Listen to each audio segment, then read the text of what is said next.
હવે દહીંની વાત નીકળી છે તો દહીં વિશે થોડું વધારે જાણી લો. આમ તો તમે બધા જાણતા જ હશો, પણ થોડું રિવાઇઝ કરી લઈએ કે દૂધમાં મેળવણ નાખ્યા પછી 2 રાત સુધી એ વાસી ન થાય. દાખલા તરીકે સોમવારે મેળવણ નાખ્યું હોય તો બુધવારના સવાર સુધી ખપે, સૂર્યોદય સુધી ખપે, ત્યાં સુધી એ વાસી ન થાય. હવે એ દહીં માટે મંગળવારે તમે થેપલા બનાવ્યા હોય તો બુધવારે વાસી ના થાય, એ ગુરુવારે વાસી થાય. અને પણ એ આપણે ખાસ ધ્યાન રાખવાનું કે જેમાં દહીંથી થેપલા બનાવો, વડા બનાવો તો એમાં માત્ર દહીં જ વાપરવાનું. આપણે શું કરીએ છીએ, દહીંમાં થોડું પાણી બી નાખી દઈએ અને પછી જાડું દહીંથી બનાવ્યું, પણ એ ના ચાલે. છાશથી બનાવ્યું છે 3 દી ચાલશે, ના ચાલે.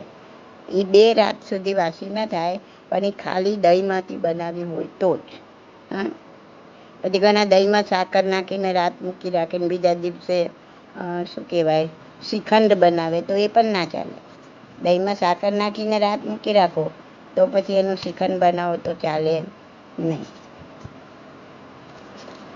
દહીં વિશેનું હવે આપણે બજારમાંથી દહીં લાવીએ, તૈયાર દહીં. હવે તો મોસ્ટ ઓફ હું ગણાવી દઉં છું, દહીં આપજો માંગતા હોય. હવે એ દહીં 2 રાતથી બધું વાસી છે કે નહીં આપણને ક્યાં ખબર, એટલે એ વપરાય નહીં.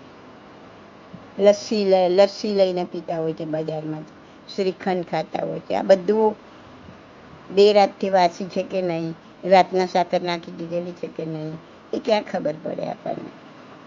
હવે તૈયાર શ્રીખંડ લાવે તો આગલા દિવસનો જ બનાવેલો હોય તો સાકર તો નાખેલી જ હોય એમાં, તો એ કેવી રીતના ખપે, એ ના ખપે આપણને.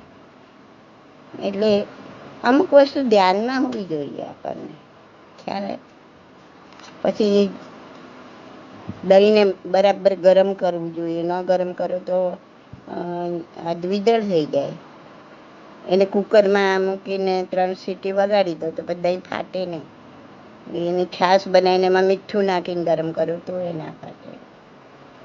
હા, અને આ દહીં છાશ ગરમ કર્યા હોય ને એને કાલ ના પહોંચ્યો હોય ને તો બીજા દિવસે ચાલે. પણ કઠોળ સાથે વાપરો તો પાછું ફરીથી ગરમ કરવું પડે. એવું નહીં કે કાલે ગરમ કરેલું છે એટલે આજે નહીં કરીએ તો ચાલશે, દ્વિદળ નહીં થાય, એવું ના હોય.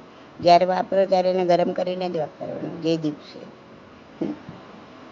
ઘણાને ખબર હશે કે ઘણાને નહીં ખબર હોય દ્વિદળ કોને કહેવાય. તો કાચું દૂધ, દહીં, છાશ, એની સાથે કઠોળ, પલ્સીસ, બધા જેની દાળ બને એ બધા પલ્સીસ.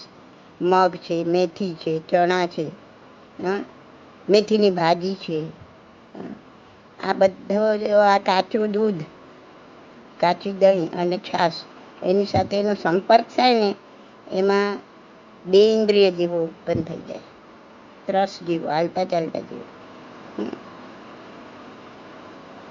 એટલે આપણને ખાવાથી હિંસાનો દોષ લાગે અને અભક્ષ થઈ જાય.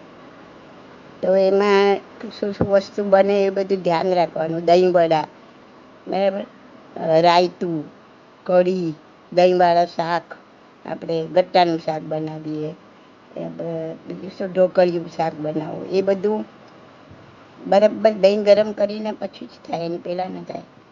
સખત ગરમ કરવું પડે, એમને એમને, અને એ તો દ્વિદળ થઈ જાય.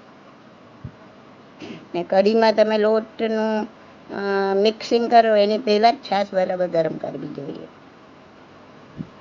હવે આપણે ખાઈ લીધું અને મોઢું બરાબર ચોખ્ખું નથી કર્યું એટલે મોઢામાં સમજી લો કે દાળ ભાત ખાધા હોય તો છેલ્લે દાળના અંશ બી હોય અને પછી ઉપર કાચી છાશ પીવો તો મોઢામાં જ દ્વિદળ થઈ જાય.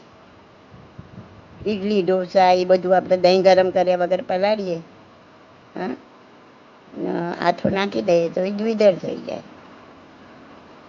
પછી આપણે બહારથી કેરીનો રસ લઈને ખાતા હોય છે ઘણા ખરા, ઘરે મહેમાન આવવાના હોય તો તૈયાર રસ લઈ આવો, પણ એ તૈયાર રસમાં કાચું દૂધ મિક્સ કરેલું હોય તો એ પણ ના ચાલે, એ દ્વિદળ થઈ જાય. પછી આપણે આ શ્રીખંડ ખાતા હોય, દહીં છાશ, કાચું દૂધ, એની સાથે પાપડ ન ખવાય, ચણાના લોટની કઢી ન ખવાય, મેથીની ભાજી ન ખવાય, મેથીવાળા અથાણા ન ખવાય, સેવ ગાંઠિયા, ચણાના લોટના બીજા ફરસાણ, પછી અડદની દાળના ઢોકળા, મગ, કઠોળ, લીલા વટાણા, ચોળીનું શાક, વાલોડ, દાળિયા, આ બધું જ વિદર થઈ જાય ખાઈએ તો. હવે આ બધી વસ્તુના વાસણ હોય ને એને એક સાથે ધોવો, એક જ નેપકિનથી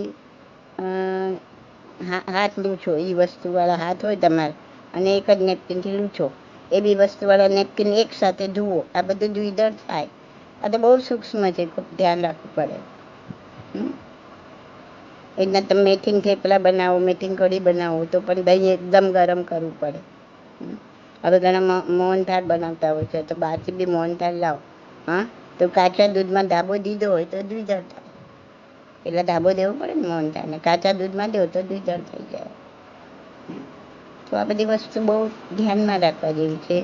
પછી આ ઘણા ઘરે ઘી શું કહેવાય ઘી બનાવતા હોય, તો છાશથી જુદું પાડો ને માખણ, એ જ ક્ષણે કેટલા અસંખ્ય ત્રસ જેવો ઉત્પન્ન થઈ જાય. ત્રસ એટલે હાલકા ચાલતા જીવો. તો ઘી બનાવવા માટે માખણને થોડી છાશ રાખીને પછી ગરમ કરવાનું, એમને ગરમ નહીં કરવાનું. આ બધી સૂક્ષ્મ વસ્તુ દહીંને લગતી કીધી, જેથી ધ્યાનમાં રહે. ઓકે, આવા સવાલ બી પૂછતા રહેજો, તમારું ને મારું બેવનું જ્ઞાન વધશે. ઓકે.